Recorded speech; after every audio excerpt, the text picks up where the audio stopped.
God is good. All the time. And all the time. God is good. Amen, my friends. A few announcements for you. Of course, you can see on the screen behind me or follow along your programs as well. If you're a guest today, we'd love for you to fill out one of our guest cards. They're in the pew racks. But why?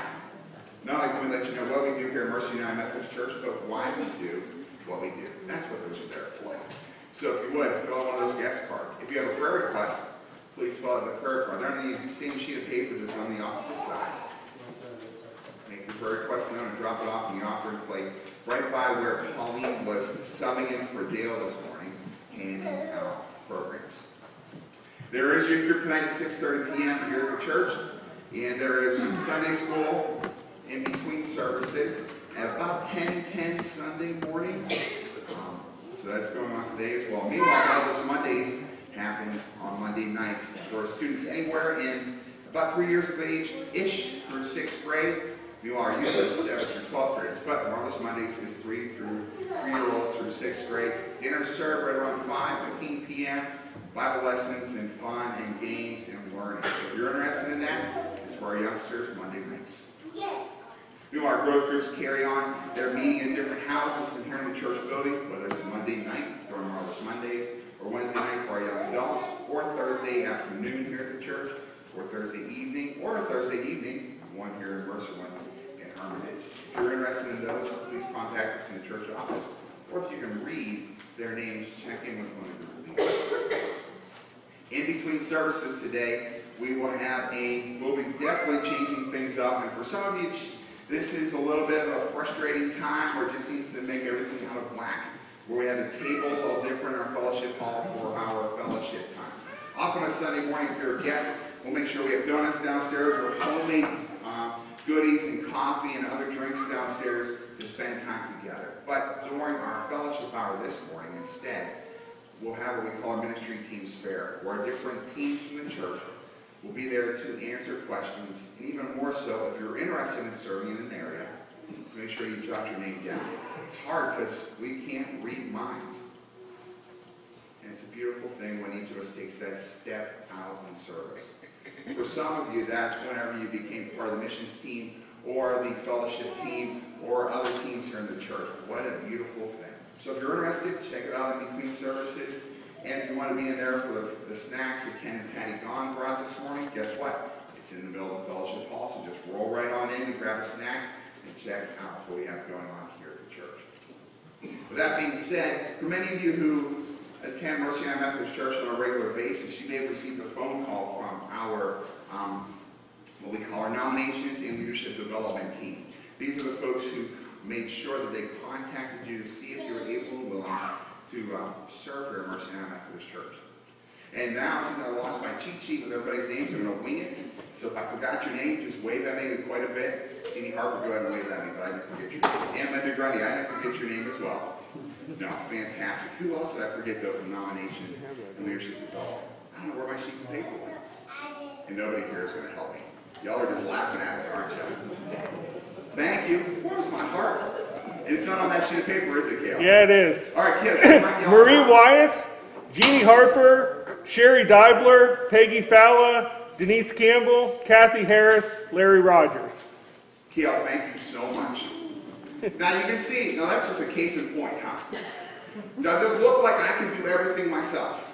I can't even get a scrap of paper up front here on a Sunday morning. Friends, we are in this together. Each of us has a role to play here at church. Thank you, Gail. Thank you for so many of you who are willing to serve and be intentional about saying, who has the gifts for this area of leadership? They take this role seriously. We had some in-depth discussions this year. We were together for 2 hours. And the work's still not done because it's a constant thing. But for those of you who are willing to serve in that way, we Gail right off because I'm too incompetent, it looks like this morning, to get a piece of paper up front here. Thank you. Friends, let's greet one another with the love of Christ. Hey, former. Good morning. Good morning, sir. Good morning.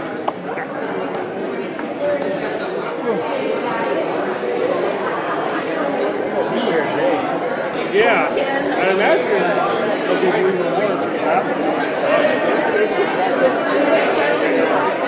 More people are back in the team.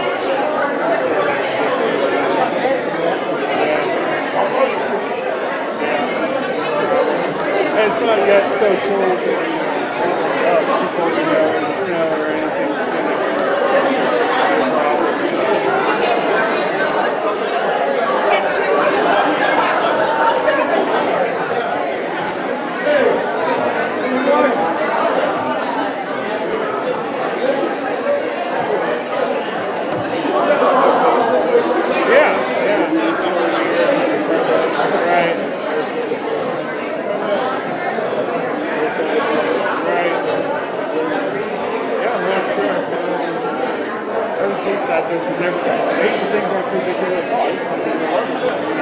Hey, good morning. Good morning. You know, don't even remember we had that morning. Yeah. But yeah, they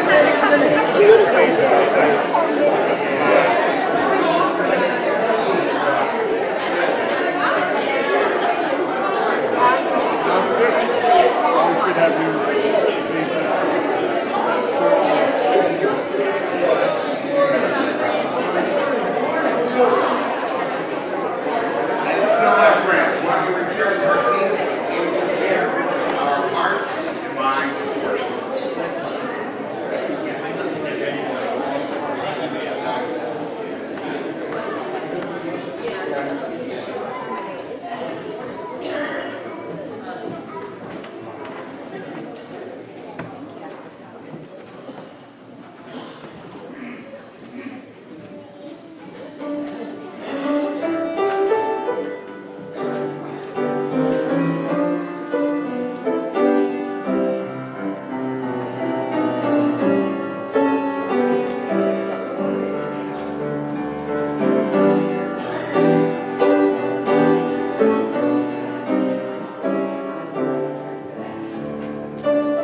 Together for our call to worship, which you can find on the screen.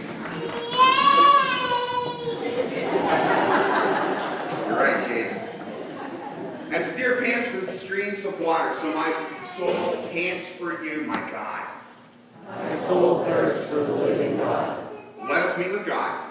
I will praise my Savior and my God. Amen. Let's praise God together as we sing together.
please be seated. It's time for our children's message. Our youngest folks would like to come forward.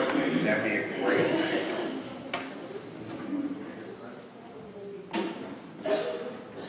Morning, Riley. Morning, Kate. Good morning. Morning, David.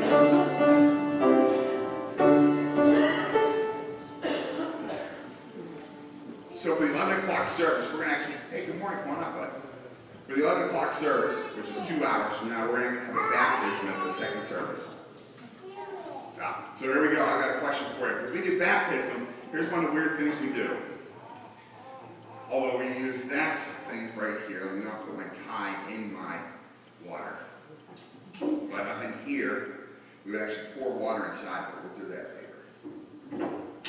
But the Bible talks about how God wants to make all of us clean. So here we go. I've got a bucket of water here. I don't think I'm the brightest person in the world putting up the bucket of water. You guys, you trust me that that's water? You sure? Does that look like water? Riley, you don't trust me, do you? You can trust me, but you're wise to wonder. Let me get a towel for me, guys. I need to be dripping everywhere. So, I've got an apple here. You think this apple is clean? You do, Landon? Riley, you don't. Anybody else? You think it's clean? If you think it's clean, go ahead and raise your hand. Okay. Caden, if you think the apple is dirty or needs washed off, go ahead and raise your hand. Riley, wait a second, stick to it. Good job. Now, here's the thing. Often whenever they sell apples in the store, they actually spray them with insecticide before they sell them to you. You want to eat something that kills bugs? No, I didn't think so. Yeah, not only that, but sometimes they'll also put wax on the outside to make it look shinier. You want to eat wax? Yeah, it's sort of like a miniature candle. So here's what we can do to make it clean. Ready? This is what you do. Wash it off. I know, Kate, is that crazy or what? What am I doing? That's right, the apple's in there. Question for you, is that apple floating or sinking? It is floating, so it's a good apple. I know, Kate, exactly. So, make sure we wash it off the bed. All right, so it's clean on the outside. Anybody want to eat it now? Now you guys aren't willing to, because I keep asking the questions, huh? Now, a friend of mine told me a story once. It's about grapes. That they were eating grapes all day. They just picked them right from this vine in their yard. And then they threw them in some water and washed them off. Guess what they found later on? Why were grapes? There were worms all in that water. Ugh. They ate those grapes and the worms were. Now that's wild grapes, not the ones you buy in the store. And we really have to worry about that. Do you guys think this has worms inside? You don't think so? Kate thinks there are worms in here. All right, cool stuff. Kate thinks there are worms. I don't think there are going to be worms in here. Because this is an apple I bought at the store. Most likely it's going to be clean. Most likely we don't have to worry about it. 99.999999% of the time you don't have to worry about worms at all. Does that sound good? Yeah, okay. So if I wanted to right now, I could eat this apple and then chew it while everybody listening to me on the microphone in the church chewing the apple. Then swallowing. Does that sound like a good idea? No, that sounds like it would just be a major waste of time. Either way, I would eat this apple. Why do we talk about that dough? What if there's a worm in there? How do you get that apple clean on the inside? Katie, you don't know? What do you think, Landon? Yeah, we could. Maybe the worm would come out. But maybe you wouldn't. I don't know. What do you think, Robin? That's probably what we'd have to do and just hope the worm didn't leave any slime behind. Yeah. Or other things that worms might leave behind we don't need to mention. Yeah, so, yeah, what I don't know is until they make it clean. But the Bible tells us there's one way for God to make us clean. That's why we talk about baptism. Landon, thank you, bud. You're great. Because with baptism, when Jesus was baptized, he actually went to the river to John the Baptist. And you are so excited for this apple, aren't you, Katie? Good stuff, bud. Yeah.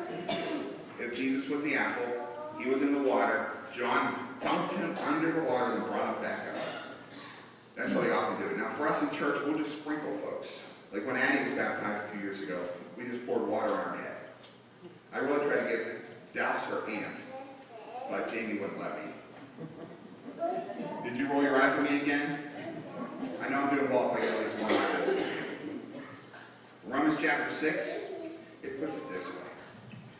We are baptized with Jesus. I'm we were therefore buried with Jesus through baptism into death, in order that just as Christ was raised from the dead, through the glory of the Father, we may live a new life as well. What's that mean?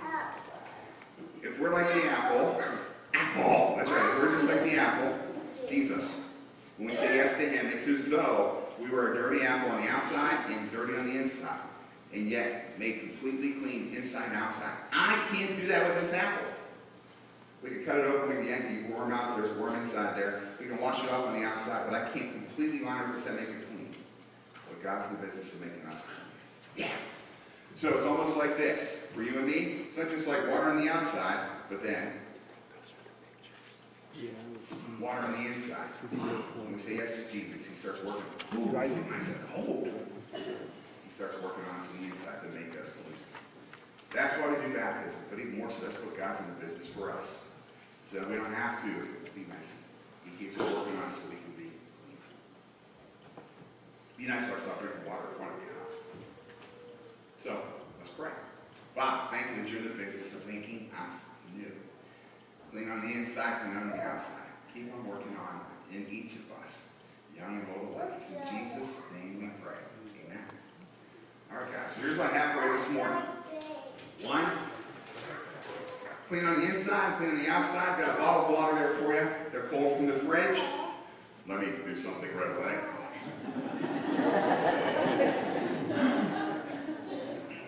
And 2, I've got an apple for each of you. But I didn't wash these off. So you may want to wait on that so you can wash it off after the church starts, okay? Apples there, water bottle there. Want to grab one of each, go for it. Thanks, guys. You rock. Thanks, Ed.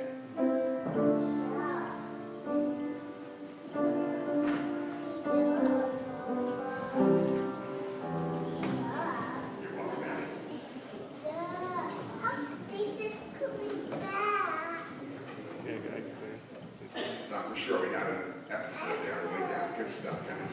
Friends, let's stand together as we sing together.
spent a week in the hospital there, but now they found he needs lung surgery, and he needs titanium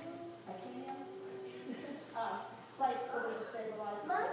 So that surgery will be in a couple of weeks in Pittsburgh. I missed the name of the book, I'm sorry. Joe Dillinger. Thank you.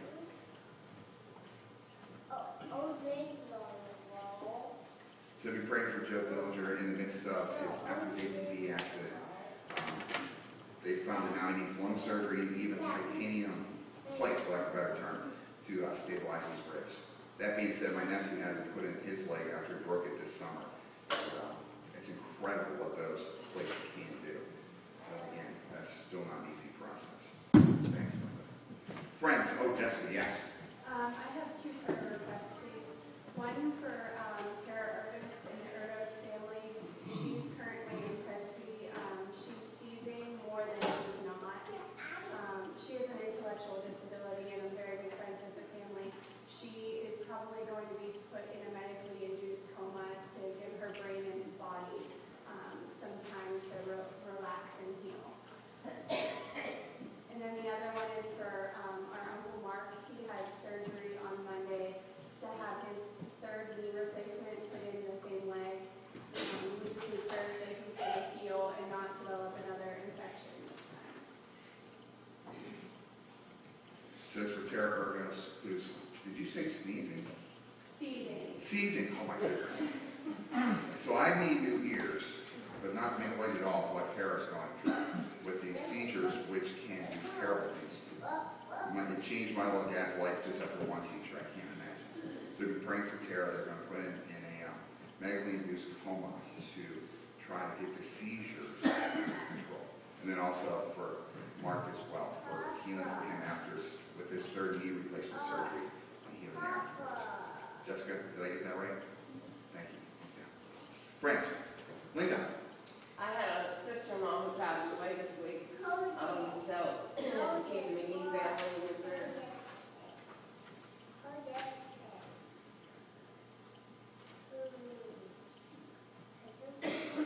So be praying for the McGee family. Thanks, Linda. Pat. Grace is a good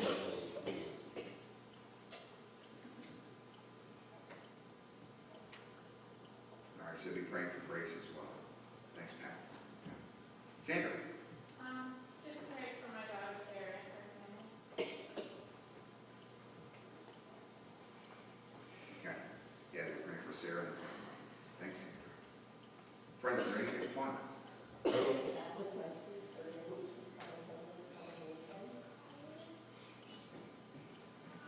Is that why you're smiling so much, Bonnie? Okay. Libby's traveling, so traveling mercies for her. Thanks, Bonnie. Lisa. I'm requesting prayers for the family of Robin Cresswell, a coworker of mine who passed away extremely unexpectedly on Monday evening at the age of 47 and left behind two teenage daughters. Robin Cresswell. And, yeah, we'll be praying for her family. My goodness. Lisa, thank you. Friends, is there anything else we're going to be praying for? You want to thank God for? Praise God for the good days. Dale, who normally hands out our programs in the mornings, he had to go home. He was not feeling well, so please be praying for Dale this morning. And also, it is a gift to have Carrie here, although she may be around. Oh, there you are. It was a gift, and then she left. No, I'm joking. Carrie's still in the building. But a gift to have Carrie here after years of her willingness to serve and play here. Definitely filling in today for Patty Fletcher. And be praying for Patty. She's still battling some sort of cold illness that keeps on getting after her. Friends, let's go to the Lord together in prayer.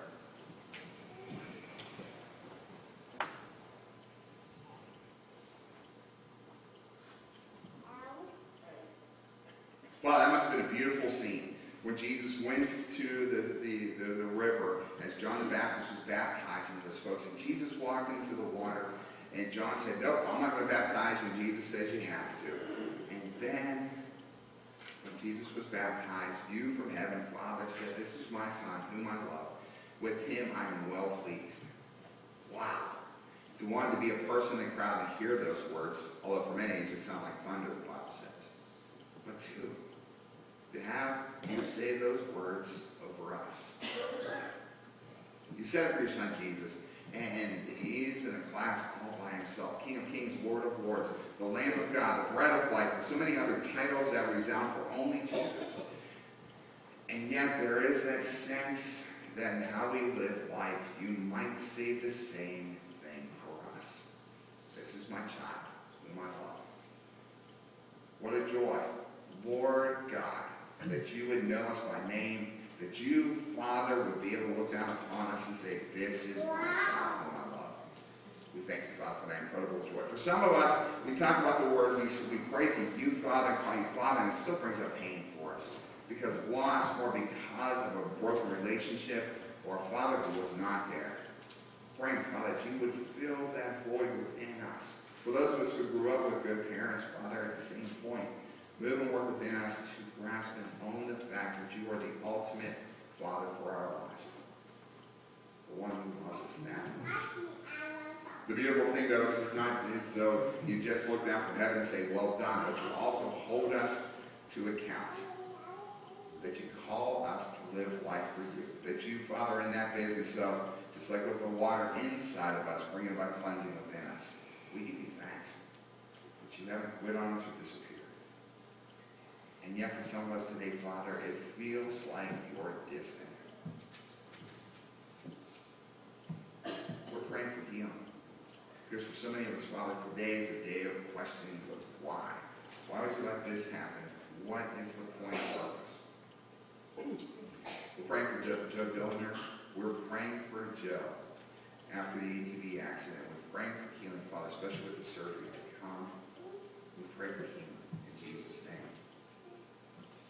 We pray for Tara. We're praying for healing for Tara Burgos in the midst of them having to medically induce a coma to control the seizures. We're praying for Tara and her family. We ask for this in Jesus' name.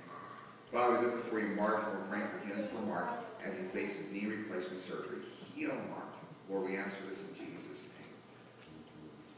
Father, we lift before you the McGee family. We're asking, God, that you walk through the valley of the shadow of death with them. Lord, we lift before you the Cresswell family and their shocking loss of Robin. We're praying, Father, for healing for the family and friends. It's in Jesus' name we pray. Father, we lift before you Grace. We lift before you Dale. We pray for healing for them. We lift before you Sarah and the family. We're praying for healing for them as well, Father. Praying for so many folks who, whether they battle addiction or recovered from surgery, we're praying for your healing touch to be upon them, and we ask for this in Jesus' name. And we still cling to you, Father. We pray for healing. We pray for your touch. We pray for your movement in lives. We pray that you be changing hearts. We pray, Father, that you protect Libby and Miss for traveling to come home and see Bonnie. We pray, Father, that you continue to move in our lives and keep on working on us on the inside out. That you might even look at us more so and say, that is my child. With them I'm well pleased. Move and work within us, Father. Keep on moving and working within us. We thank you that you're the God who wants to be part of our lives, that you are the God who loved us so much that you sent your Son, that we have this hope for forgiveness and eternal life because Jesus died on the cross for us and rose from the dead, that there is hope for life after death. We cling to that this morning, Father, as we pray as Jesus taught us to pray. Our Father, who art in heaven, hallowed be thy name. Thy kingdom come, thy will be done, on earth as it is in heaven. Give us this day our daily bread, and forgive us our trespasses, as we forgive those who trespass against us. And lead us not into temptation, but deliver us from evil. For thine is the kingdom, and the power, and the glory forever. Amen. Friends, our reading this morning comes from Luke chapter 14, beginning with verse 25 through verse 35. Good morning, Lisa. As Lisa makes her way forward, friends, let's pray together. Lord, open our hearts and minds by the power of the Holy Spirit, that as the scriptures are read and your word proclaimed, we may hear with joy what you say to us today. Amen. Good morning. Scripture reading today is from Luke chapter 14, verses 25 through 35.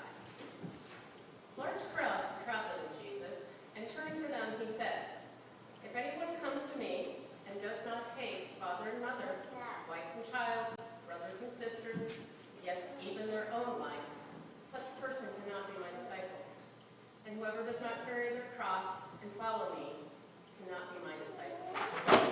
Suppose one of you wants to build a tower. Will you first sit down and estimate the cost to see if you have enough money to complete it? Or if you lay the foundation and are not able to finish it, everyone who sees it will ridicule you and say, this person began to build and was unable to finish. For suppose a king is about to go to war against another king. Won't he first sit down and consider whether he is able with 10,000 men to oppose the one coming against him with 20,000? If he is not able, he will send a delegation while the other is still a long way off and will ask for terms of peace. In the same way, those of you who do not give up everything you have cannot be my disciples. Salt is good, but if it loses its saltiness, how can it be made salty again? It is fit neither for the soil nor for the manure pile. It is thrown out.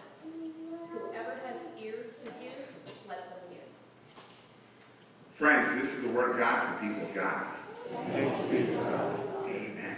Those are hard words this morning, but Jesus said them, so we've got to give them ear. It's very easy to just ignore the harder sayings that Jesus has, but that doesn't get us anywhere. It really doesn't. We may fall into this blasé sense of faith, this idea that somehow everything's A-okay, and it's just as long as I believe with my head, I'm safe. That's not the message Jesus has in the Scriptures. That's not it at all. It's about belief that leads to action.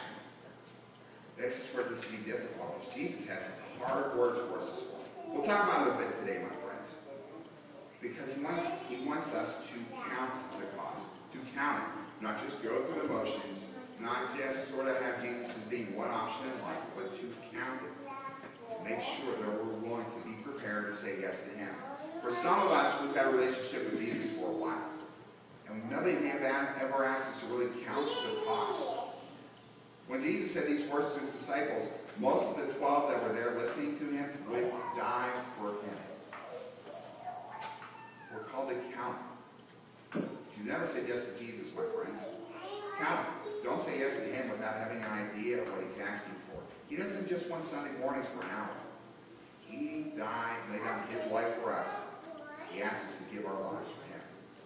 So before you say yes, count it. So count it. Used to play a lot of basketball, but now that I'm in my 40s, basketball seems to be a foreign idea. But when we play basketball, especially pickup ball, especially the church gym where I'd be at, we would often be playing, and the kids would get a little cocky, or maybe the youth pastor in the room, well, I don't want to name his name, but he's right up front here, he may have gotten cocky as well. When you're playing ball, you may be shooting, and especially if you start calling your shots and saying made it, or count it, and that's what we'd actually do at times. Count it, your fingers might even go down as the ball was still in the air. Unfortunately, that often meant that I had to eat my words, because I would say, count it, and guess what? Doink, river, doink, got rolled out, doink.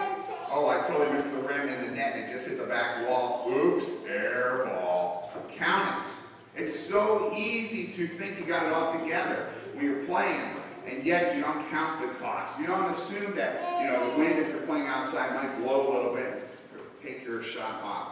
You may not have proper form, but that's what David Cook is great to give you that form. Dave, there you go. You're welcome. Everybody's going to be asking you how to shoot hoops afterwards. Don't roll your eyes at me. I know I deserve it. Dave's like, I don't want that. I've got enough at home. But either way, count it. That was what we would say. I loved it when the cocky teenagers would miss it. Unfortunately, all too often, they were better at basketball than I was.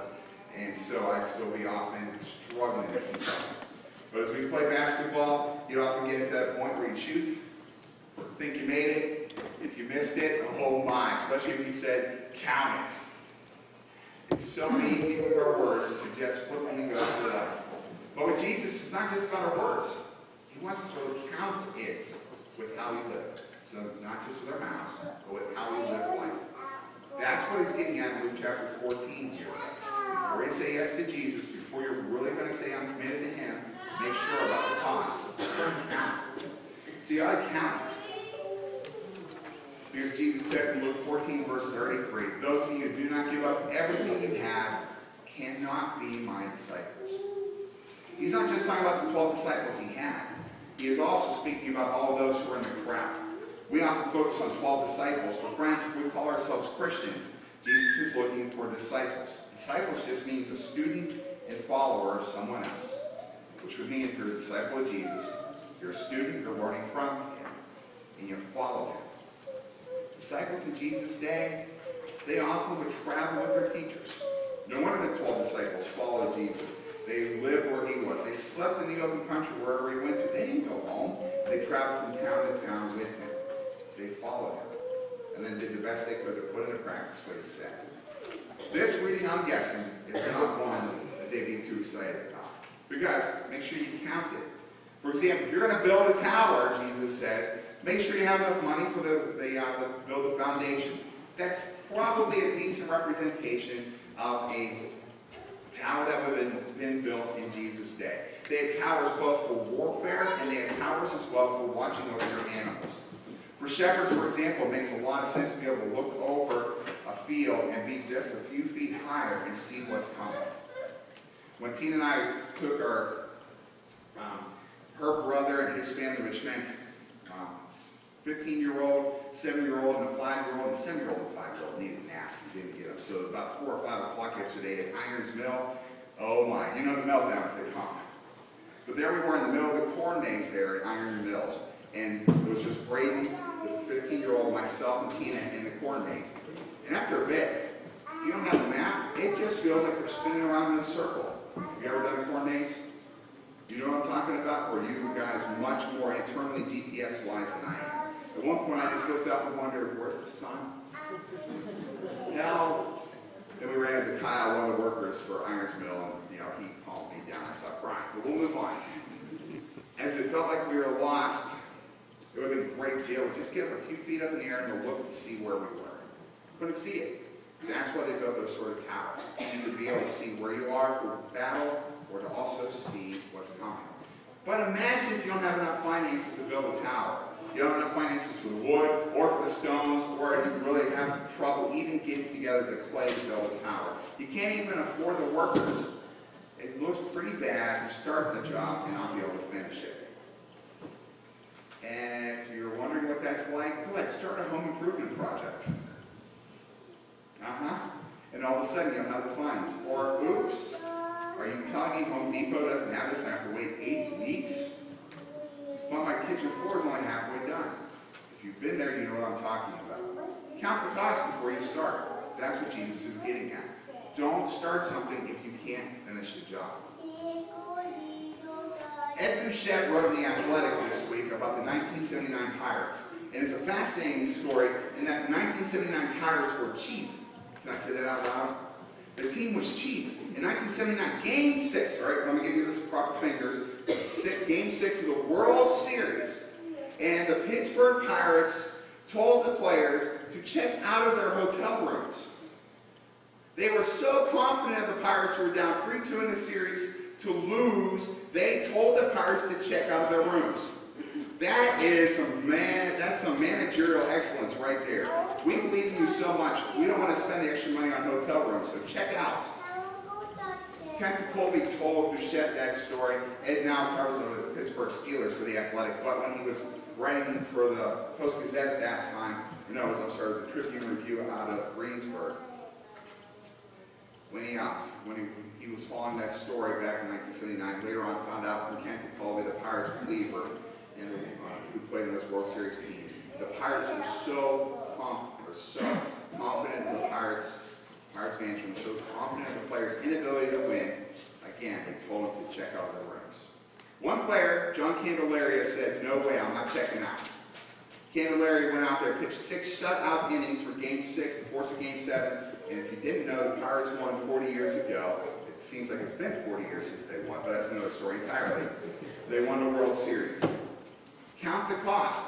The Pirates did and chose poorly. Count the cost. So friends, before you say yes to something, before you say yes to building a tower, count it. Count it. It's like a king going off to war. In ancient times, kings would often battle, but even more so, sometimes they use warfare as a form of extortion.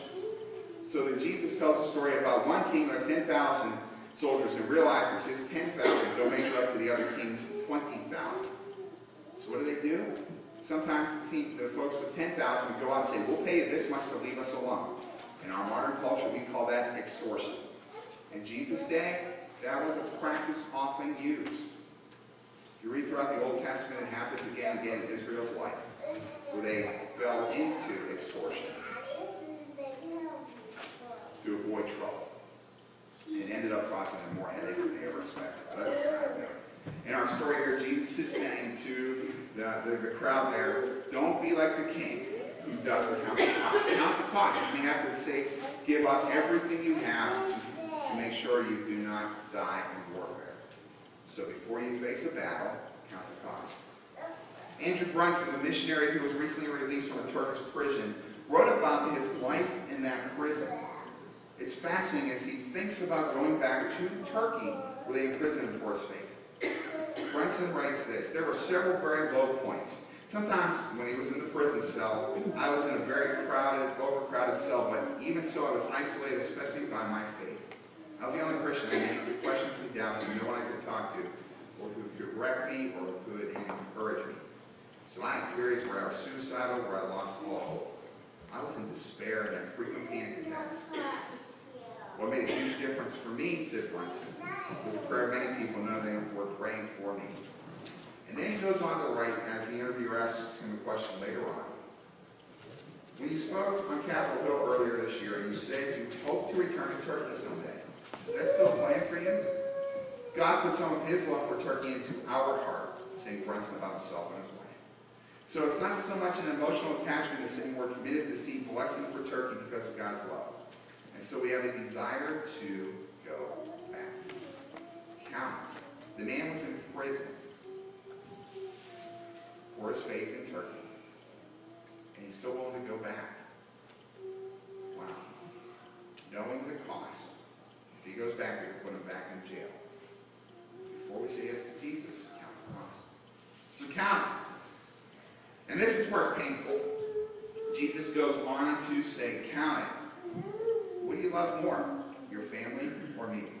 In Luke 14, Jesus' words hurt. I have no other word for it but hurt. Because the next picture, I think, Richard, if I'm right, it should be a picture of Tina and I. Nope, the picture never showed up. Wow. You mean you're telling me I just totally ignored my wife? There we are. Thanks, Richard. He found, well done. Sometimes that PowerPoint's got a mind of its own. Jesus puts it this way in Luke chapter 14. If anyone comes to me and does not hate father or mother, wife, and children. Lisa, that might have been difficult to even read this morning up front. They say right now, in terms of the surveys they're doing about where people find the most satisfaction in life, the number one place you and I, according to the surveys, find satisfaction is this: our families. And Jesus looks at the crowd and he says, if you don't hate your father or mother, you're not worthy of me. Matthew's gospel has this a little less painful and maybe gets at the point, manner that I would suggest is what Jesus is really getting at. And so Matthew 10, he puts it this way: anyone who loves their father or mother more than me is not worthy of me. Anyone who loves their son or daughter more than me is not worthy of me. That's Matthew chapter 10. That may be a watered-down version of Luke's gospel, but it still gets to that point. Do we really think Jesus is that important that he measures up more than our families? It is so easy for me to say that yes now. But when I see a picture of my wife, am I really able to say that I love Jesus more than her? For this weekend, Tina, for my birthday, bought Penguins tickets for myself, her brother Keith, and my nephew Brady, who's 15. We went to the Penguins game, watched them win a game. It was enjoyable. Yeah, they won 4-1, 4-2. It was 4-2. That was a fun game to go to. Then yesterday, there we are at Irons Mill in the baking hot sun, and after my crying, the corn maze, I feel like I was like my 7-year-old nephew who was crying because he's tired. Got home last night, was exhausted, and there's so much more to do. Suddenly realized, Brian, you spend so much time loving our family. How much time did you spend with Jesus? Thanks be to God, I forgot the basketball this morning because I had a minute to walk back from the church over to the house. I saw God's handiwork in the skies and realized that it's really not about me. It's about what God wants to do. Friends, it's so easy to put our hope in our families. But Jesus says we're called to love him more. Before you say yes to Jesus, he makes that command. He makes that request. Love me more than your family. That doesn't mean, by the way, on a side note, that we're free to hate our family. That's not what he's getting at. But do you love me more than your family is what Jesus is saying. These are not your. Finally, counting. In Jesus' day, the cross meant death. We've turned it into a necklace. It meant that you would die. In Jesus' day, when they would say, carry your cross, the suggestion was you will have extreme suffering to death. For crosses in Jesus' day, you would die on the cross. It would take about 3 days or more to slowly suffocate to death. This was not enjoyable. When Jesus is talking about carry your cross, he is suggesting, are you willing to die for me?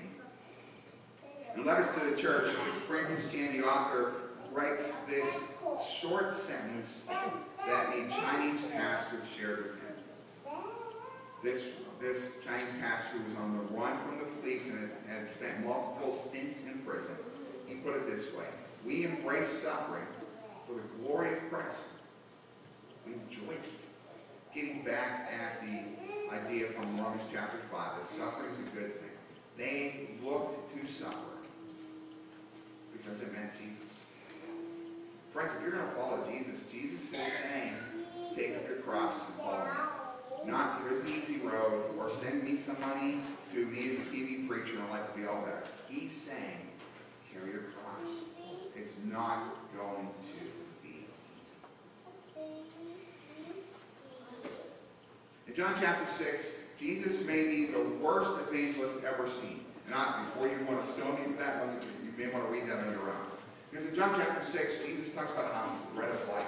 He's just fed 5,000 people. Miraculously turning a few loaves of fish. A few loaves of fish, did you hear that? A few loaves of bread, a couple of fish, and suddenly turns into a gourmet buffet meal. Now, I'm trying to say it's a gourmet. I think it's about time for me to wrap up, don't you think so? It's a gourmet meal. We're out of nowhere. 5 loaves of fish. Did I just do it again?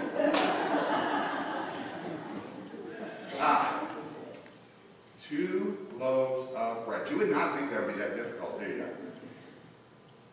5 loaves of fish. 2. Alright, you tell, say it for me. Right now I'm falling apart. So, how much bread?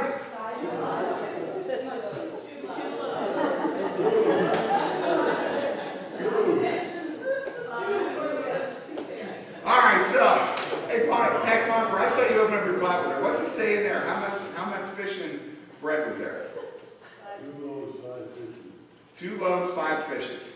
Thanks, Pat. At least you can read and speak. They're wondering about me. Anyhow. So, ask Pat how much food they had there. He may even give you a fish and bread today. But if you didn't come back, we're in trouble. Either way. Something turns out to a meal enough that much to be served to 5,000 people. They're all looking for handouts. They're thinking, this guy's great. He's a miracle worker. Let's follow him. It's wonderful. It's incredible. And Jesus starts to say such things as, unless you eat my flesh and drink my blood, you have no place with me. Did y'all hear that? Unless you eat my flesh and drink my blood, you have no place with me. He's getting at the idea that you can't just dab a little bit of the water. Woo! I'm saved. No, he's saying, I've got to be part of who you are.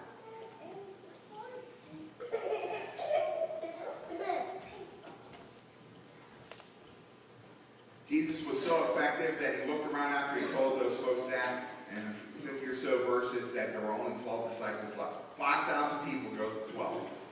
How effective is that? And that's Jesus. He's not concerned, as Francis Chan writes for us in the Letters to the Church. Jesus is not concerned with big numbers. He is concerned with commitment. Those disciples were willing to follow him to death. And because of the work that God did through them, we've got the church as this incredible movement and institution 2,000 years later. Jesus says these words, very truly I tell you, unless you eat the flesh of the Son of Man and drink his blood, you have no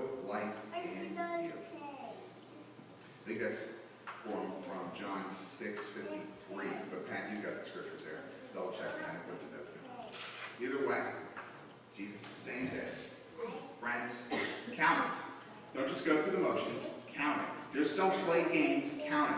If you're going to follow Jesus, this is not something where we can just dabble with or get our toes a little wet in the water. He's designed for us to jump in. That whenever you are really going to follow him, not to go through the motions, but be able to say, count it, you know the ball is going in. Because you've already counted the cost. He wants you. Friends, he counted the cost because he died for you and for me on the cross. If you haven't said yes to Jesus Christ, the words I said today may terrify you. But God loved us so much that he let his son lay down his life for us. Why would we not want to live? So there's your assignment this week, my friends, if you choose to accept it. As we read through letters to the church and get at these ideas more so this week. And the daily readings are there as well to point us in that direction. What did Jesus really say about how we're called to follow? These friends, before you say yes to Jesus, count it. For those of us who are following Jesus, about the whole cost of following him, count it. He's not looking for us to dabble our toes into the water, but to jump in. We're not to sit on the sidelines. No, he's not looking for a fan. He's looking for someone who knows how to, in his sense, pick up that ball and be able to say, count it, and it goes in. For you and for me, to live lives that show that we can count it. Amen. Now, if you haven't said yes to Jesus before in your life, do it today. We have time. That's something that we'll be intentional about. Whether it's during the last song, you want to come forward and talk with me, or see me downstairs during the ministry fair. Don't wait. There's no reason to wait on the one who loved us so much they would lay down his life for us. Don't wait on it.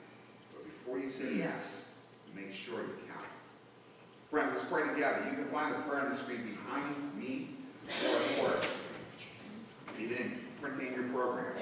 But I'm encouraging you to close your eyes, turn your hands up toward heaven, and repeat after me as we talk with God when we pray. So friends, let us pray. Lord God, loving Father. Lord God, loving Father. I love you. I love you. I love you, Jesus. I love you, Jesus. Your love for me led you to the cross. Your love for me led you to the cross. Empower me to carry my cross. Empower me to carry my cross. Inspire me to love you greatly. Inspire me to love you greatly. Enable me to count the cost. Enable me to count the cost. Thank you for the cross. Thank you for the cross. Thank you that you love me so much. Thank you that you love me so much. I pray in Jesus' name. I pray in Jesus' name. Amen. Friends, let's stand together as we sing. God's working on you. Come on up forward.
May the Lord turn his face towards you. And as you strive to serve him, and as God works through us, just like the water, bring about new life within us, may God give you peace. Amen.